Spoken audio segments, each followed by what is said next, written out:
Hi guys, welcome back to my channel. Today I'm going to be showing you how to do a row of slip stitches and how you can use slip stitches in different ways. I'm going to be doing this on 3 different kinds of yarn with 3 different types of hook, 3 different sizes of hook. So I have here 2 rows of single crochet already. I'm going to turn my work. If you haven't already identified your stitches along the top row, you're going to be working into these V's for now. This stitch works very similarly to a single crochet, so if you know how to do that, you're going to be absolutely fine with this, but it's got lots of useful other purposes. You're going to go into your next stitch of your last row. You're going to go through both of these, pull up a loop, and then pull that loop through the other loop.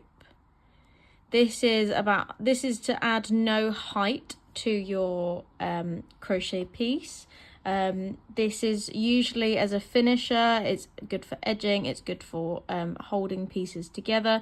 It's quite hard to work back into these stitches because they're so low down, so generally this is used as a finisher or a connector.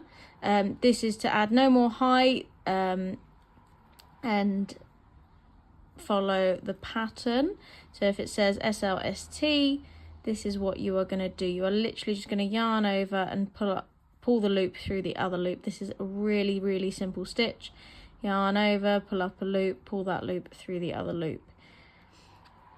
Usually you won't use this until the end of a piece or sometimes the end of a row to connect it if you're doing if you're working in rounds, depending on what you're doing.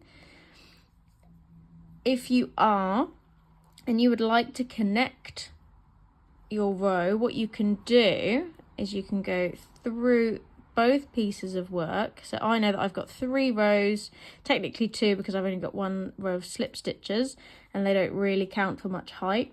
You can connect the edges of your work to form circles or to just bring pieces together. This is a good way to avoid having to sew anything.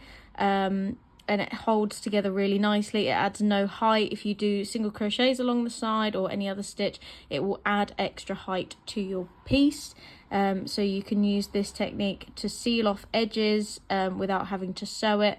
And that is a super duper easy technique, but you can't really work back into it. I'm going to show you in the next size up in chenille yarn.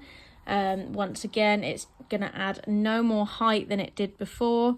You are just going to go into your stitch, pull up a loop, pull that loop through the other loop, and do that all the way along, or as your pattern guides. This is literally the slip stitch in and of itself.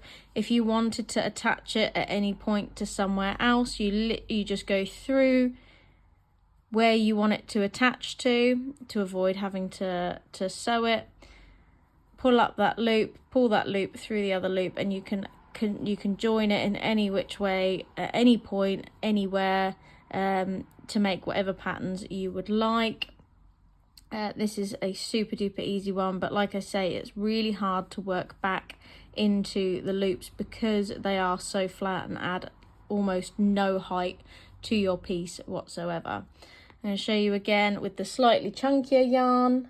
You will commonly use this to finish pieces as well, to add edging to stuff. So you're going to go in, pull up that loop, and then pull that loop through the other loop and work your way along, pulling up that loop and pulling it through the other. You're basically just pulling through 2 loops, but it's easier to explain, and I find it easier to do when I pull it through and up and then pull it through the other one. It's quite an easy stitch to do, but it's not easy to work back into, like, ever. But it adds a nice edge. So along here, like, the tops are always going to be nice because they've got that V shape, but the edges not so much, so you can come back around and then it makes consistent edging. It holds pieces together without sewing. It gives a nice consistent finish to your pieces that you otherwise probably wouldn't have. I recommend, if you're going to do a corner, to do 2, because then it adds a little bit of length to your stitch, and then you can work all the way around any piece and keep going and going and going, but it makes it nice and flat, making sure you do 2 in the corners, You can do single crochets as well. This just adds no more heights. If it's the perfect measurement and you don't want to add any more width or depth to it or height, you can just do two slip stitches in the corner and one slip stitch in each stitch all the way around, and then you end up with a nice little border from there. I hope this video helped. Please leave a like and a comment if you did enjoy. Tell me what you'd like a tutorial on next.